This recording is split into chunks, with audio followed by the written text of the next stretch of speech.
What's up, you guys? It's Luke with Figure Me Out. Today we've got the Iron Man Mark 7 from the Avengers first 10 years.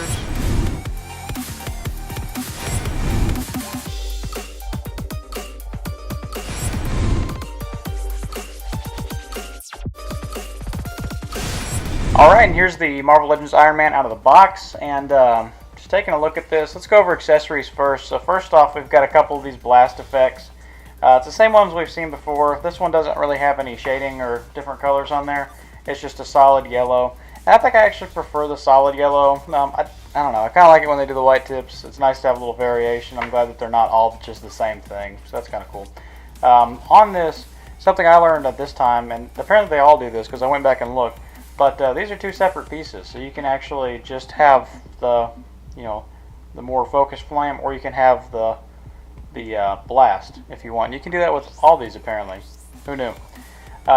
Anyways, you got that, and you got the alternate hands. The alternate hands are going to be the repulsor hands that the blast effect fits into, and it does fit snug in there. It's not loose or anything. You got to kind of pull or twist to get it out, so it sits in there good. I got a peg hole in the center there, and then the back of the flap is raised on these, and there is no hinge though. It just pops in, and it's going to be back constantly. So that's the accessories. Let's take a look at the figure himself. And I do have, on my version of it, there is blue around the eyes. So as far as the paint goes, it's got the red and the gold and then the white on the chest and all that, and the silver on the legs. But I've heard some people have gotten these without blue around the eyes. Mine does have the blue, and I like the blue. I think that looks more like there's something going on back there. Just the plain white doesn't look, fantastic to me. I don't know. What do you guys like better? Let me know in the comments. Let me know if you got one with just the white. But yeah, paint throughout. Not as much paint on the back, but still a pretty good amount. I mean, they're really stepping up the game with these anniversary 10-year figures. I feel like, if the new price point for Marvel Legends was $25 a piece, and they were this quality, I think I'd probably be happy to pay that. And that's just me. Just my opinion. But going over articulation, so we can look down a little bit, look up a little bit. We do get side to side and a little slight amount of pivot. Some, maybe, there is some. So, got a shoulders. They go all the way out to the side. Both of them go out about that far. This little shoulder piece is it's not hinged. It's just kind of like a softer rubber there that you can manipulate however you see fit. There is a bicep swivel. We've got a double jointed elbow, goes in all the way, and we've got wrist hinge that hinges backwards and forwards. And this is another one of those soft rubber pieces, if I can talk, and so it doesn't impede the hand moving backwards. At the diaphragm, we've got a swivel that also crunches forward that much. Not very far forward, whatever. And it goes back quite a bit more. So it actually does go back a fair bit. Put his face straight so it doesn't look like it's more than it is. But, and it does go side to side somewhat. The legs, they're going to kick out pretty much all the way. They're going to kick forward pretty good amount.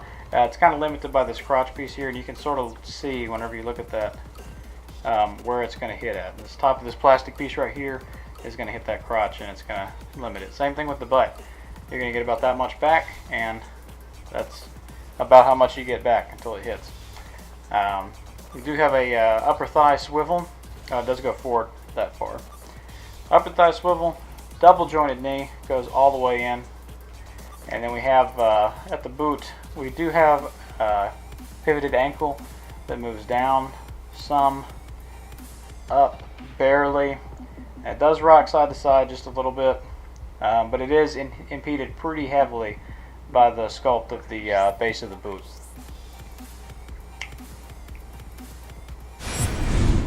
Alright, and for a size comparison, here he is next to the Chameleon body, and whoop, there goes Chameleon, and there goes War Machine. Iron Man's the victor. But as you can see, he's quite a bit taller than both of them. He definitely looks like, because I know a lot of people have been using this body for like an Iron Man in suit kind of custom figure, kit bash sort of thing. And it definitely looks like this guy in his suit he put on a suit of armor could be in the Iron Man suit. So it definitely scales, good with that. War Machine, he's a little bit taller. I mean, he's definitely taller than this War Machine. This is from the Target 2-pack. I don't know if this guy's just short or if he's really tall. Here he is next to a couple more of the MCU Iron Man figures. You got the Mark something something from the Thanos Build-A-Figure wave a few years ago. And then we got the more recent one from Civil War here. And my big question was, will the heads swap, specifically on the Civil War one? And the answer is yes. Boom! And there he is with the Robert Downey Jr. head on there from the Civil War 3-pack. And it looks good. That head is a little bit loose on there. Not too bad. You can kind of fudge it into position, but it will kind of rock on you a little bit. So be warned about that. And here he is next to a couple more Iron Man figures. So we've got the Marvel Legends Series 1 and then the Hulkbuster Build-A-Figure. And he comes up to about Hulkbuster's lower chest, maybe. Zoom out. What? So he's about a little over halfway tall as Hulkbuster. That thing is still just a massive chunk of plastic. And here he is next to a few import figures. We've got the SH Figure Arts Iron Man 2 Mark something, the one that came with the Hall of Armor piece. I've got the Comic Cave Studios Iron Man Mark something. That's actually the, I think that was the Comic-Con exclusive, the one that came with the couch, which the couch is the still my preferred accessory. It's my favorite accessory of all time that's ever come with any action figure. So, and then we've got the Tony Stark, I think that was Figure Arts. Correct me in the comments if I'm wrong. And of course, here he is next to the Marvel Legends Vintage Wave Pizza Spider-Man. So one thing I forgot to mention earlier is the articulation on his back. He does have these flaps that come up and down on either side. There are 4 flaps and they are just hinged. So that's on there as well. And overall, I really like this figure a lot. I think this may be my favorite MCU Iron Man figure that Marvel Legends has done. My favorite all time is still that Comic Cave, because again, how can you beat coming with a couch? That's just the best accessory that anyone's ever done. So stick around at the end, we'll have some pictures. In the meantime, keep trying to figure me out.